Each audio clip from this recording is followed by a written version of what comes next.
développement mauricien hisse le pays dans le top 10 mondial et le titre de Highly Commended, soit le plus haut éloge en Afrique.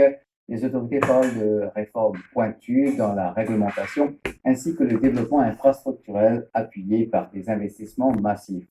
Plus de 3 milliards d'euros alloués pour accroître la compétitivité de l'industrie avec un effet multiplicateur dans la création de l'emploi et de la valeur ajoutée dans l'économie. Shehzad Juman nous donne des précisions.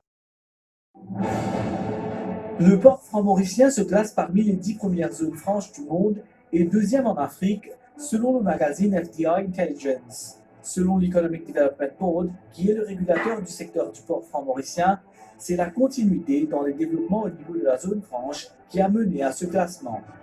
Si on regarde en 91, quand le port franc a été créé, on avait 5 000 m² de warehousing en the shed. Et en 2018, on avait 300 000 m². Et l'année prochaine, on aura 400 000 m² de warehousing dans le port franc.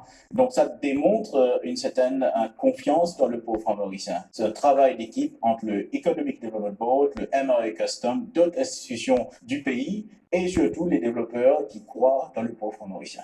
Le magazine note aussi que les activités au port franc ont été renforcées avec les investissements dans le port, y compris l'aménagement d'un brise-lames. D'autres projets sont aussi en cours.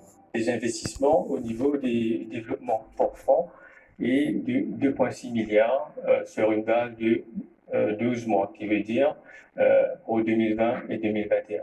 MFD, aujourd'hui, a commencé avec 6 000 m² d'infrastructures qui ont commencé le mois de novembre, qui offrent des services à Decathlon. Il y a aussi des infrastructures logistiques au niveau de l'aéroport, au niveau du port, par MFD, aussi deux développeurs qu'il faut prendre en compte, Mauritiana, les Moulins de la Cité, Unity Logistique, et aussi CNOI, qui construit sur 1 hectare additionnel pour la réparation des bateaux.